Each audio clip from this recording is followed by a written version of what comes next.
Side go in. Yes.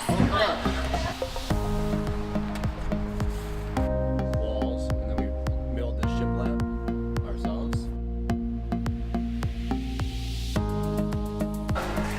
That's how okay.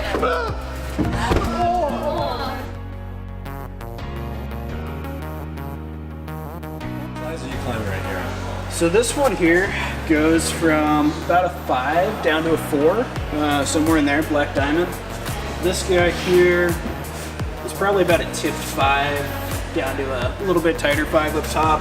And then we're looking at 6s over here to tight 6, wide 5 towards the top. So we're gonna start with this first crack here, and I'm just gonna show you guys a couple of techniques for it, and then Kristina's gonna jump in and climb it as well, and then we'll kind of just go across from there. So when you're climbing Offwidth is pretty much anything larger than what you can do with the fist, with the single hand. So when you're climbing this, you're gonna be doing techniques like stacking a hand in a fist, 2 fists, maybe throwing your whole arm in there, things like that. And really what you're trying to do is just get your body stuck in there and not slide down. That's essentially the key to Offwidth. So for this one in particular, the first 2 moves that you gotta learn is gonna be a hand stack or a butterfly, depending on your hand size. I think, Kristina, you have the butterfly on this one? Or you have the fist? Yeah. Okay. So yeah, depending on your hand size, you'll be doing something different here. But if you're gonna do butterflies, it's gonna be something like this, and that's essentially just doing 2 cupped hands. Or if you wanna do a hand stack, the key to this one, if you look at your hand, it kind of makes a triangle. So the higher you go up, you can get into a little bit narrower crack, and then if you need more expansion range, you can move that fist a little bit further down, okay? For me on this one, butterflies work pretty well off the deck. So what I'm gonna do is gonna get on the butterflies, I'm gonna pull up, and I'm gonna put my leg in as far as I can get it in there, all right? And I'm gonna put my leg in, leg straight, and then pull my knee back. And when I do that, that will expand my thigh, and that allows me to kind of sit on that leg, okay? So, butterfly, pull up, and I'm gonna throw that leg in. Once I get that leg in there, I'm gonna hook this toe around the back of the crack right here. And that's really secure, so I can go ahead and go hands-free on just that if I wanted to.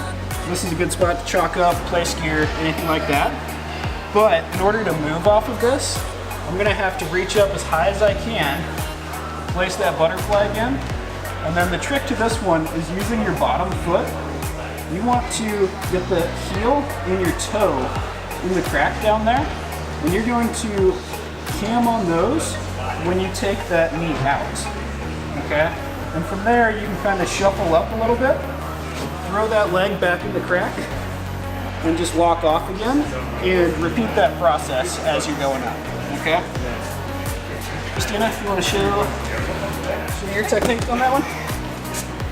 Sure. So like Anthony mentioned, my hands are a little smaller, so this is much less secure because I'm cupping pretty hard. So I can actually get a nice, pretty secure hand fist stack here, where I'm kind of putting my hand in that way. And then for me as well, this is really nice knees. So kind of stand up, throw your knee in, and lock off, and then same as like what Anthony was saying. Just get so that you can kind of walk your leg up and kind of keep walking off. And again, the knee is really good, so you can go hands free. And keep walking your way kind of up the wall.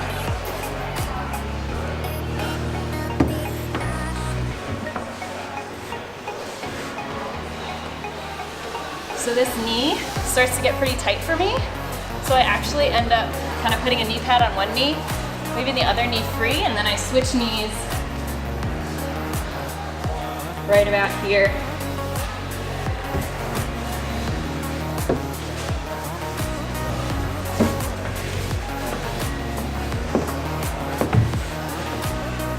And then continue to climb the rest of the crack on this knee because it gets tighter. So, but again, same process kind of over and over again.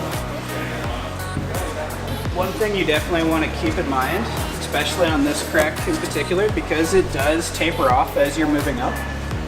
If you slide that knee up, that knee lock, as you're climbing, you will eventually get to the point where your leg will get stuck there. If that happens, in order to get it out, you have to uncam your leg and go down with it, okay? Don't lift up and don't pull straight out. Neither of which are gonna work really well for getting your leg out. The biggest thing is straightening that knee. That's really what's gonna let you be able to get out. So, this next crack over here is gonna have some very similar technique, but because it's a little bit wider, what you're gonna have to do with your legs becomes a little more complicated. Joe, if you wanna scoot over here to this side, you might be able to see it a little bit better. So I'm still gonna be throwing my leg into the crack as far as I can with this one, but as you can see, there is a pretty good amount of space right here between my leg and the crack. So what I'm gonna do when I have this leg cammed is I'm actually gonna lean into the crack a little bit, and I'm gonna be twisting my leg like that in order to fill that extra void. So that's one thing you gotta keep in mind when you're placing your hands up here. What I'm gonna do is if I'm going left side in, I'm gonna take my left palm and put that against the wall. That way I can lean into this, okay? If I was going right, I wouldn't be able to lean nearly as well to like cam that bottom leg. So that's kind of a key to this little bit wider size, okay?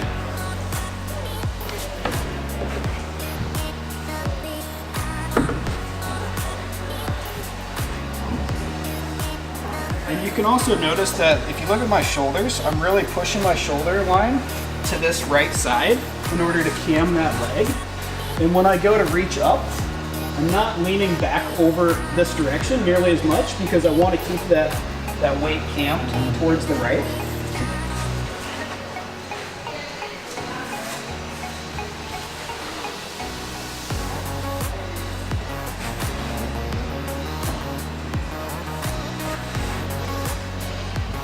And then like we were saying before, this crack wall tapers a little bit. So as you go up on this one, you have to cam a little bit less and it becomes a little bit more secure. You want to climb this one, Kristina? This one's really hard for me. Oh, I guess David, you should jump in. This is what I was working on. I can see what I can do. So for me, I end up kind of having to do like an arm bar all the way back to get that secure kind of on my elbow and my shoulder. That's because your hand stack isn't big enough? Or? Yeah, so I can do a double fist stack, but I can't get really any purchase on it if I weight it, so I need to do something else. And so the only thing that's bigger than my two fists is my whole arm, my whole body. And for the feet, I'm kind of camming my one foot pretty far back. And one thing that Joe and I figured out last time was we were both focusing on the front part of our shoes and kind of trying to keep those against the wall, but really kind of needing also to cam the heel back down, and that made a huge improvement. So really making sure you're utilizing kind of all parts of your body when you're doing this. And the other foot, kind of like you saw with Anthony, just trying to keep it pointed down and in the crack. So we'll see how this goes. This is what I'm projecting right now. You got it.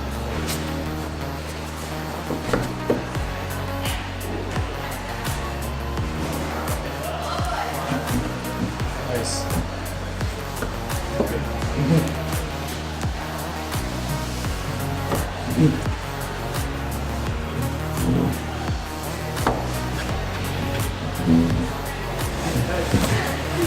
It's really hard and it's very strenuous to kind of do it that way, but it's good and it's getting there. So it takes a little bit of practice. Yeah, it does. This next one over on the third crack, again, we're getting even wider here.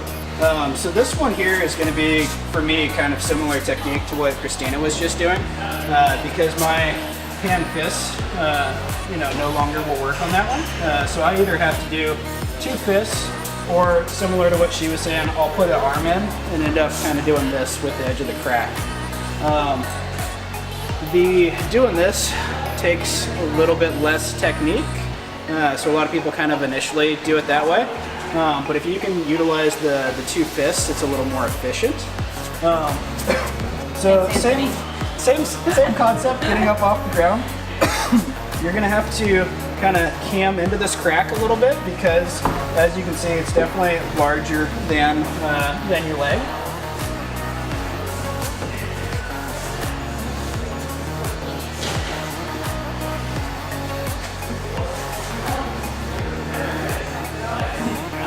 And the other thing you'll notice on this one, because it is so wide, a lot of times I will drop my entire shoulder into the crack here, and I'll be pushing with my shoulder this way, my palm that way, in order to bump that hand up.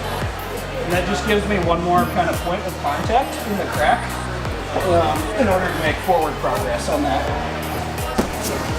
So that would be with the two fists. The other way, like I was saying, is just kind of working that edge. Similar footwork on that one, but what you're going to be doing here is you're taking the inside hand and you're pushing your palm that way and your shoulder against that back wall, and then with your outside hand you're pulling against this edge, okay? So that and or a combination of kind of arm bar on the inside, just depends how tight that crack is.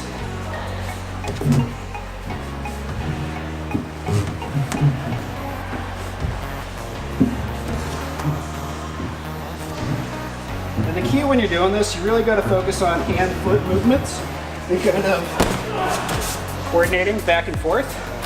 So you want to weight as much on your feet, make that shuffle with your hands, use that to kind of pull yourself up while you're lifting your feet, and just gradual process the whole way up. The struggle with Offwidth is obviously you can't move very quickly, so just take it an inch at a time, make slow progress on that one. Is your left hand always high in that situation, or do you have to brace it low and shove down? Generally speaking, it's always high, unless this crack widens up to the point where I can drop my entire torso into it and then kind of cam that arm back there, which it will sometimes do if you like run into an overhanging wide crack, kind of like Big Pink, for those of you that climb a Vita. So that one you end up falling into it and kind of doing a motion kind of like that. So if these cracks were deeper, you would climb them differently. Yeah, so that's, the thing with crack climbing is like, as the crack either widens or gets narrower or is shallow or deep, you're going to be changing your technique as you're going. So if these were a little bit deeper, you might be putting your leg a little bit further back and kind of heel toeing in the back of the crack.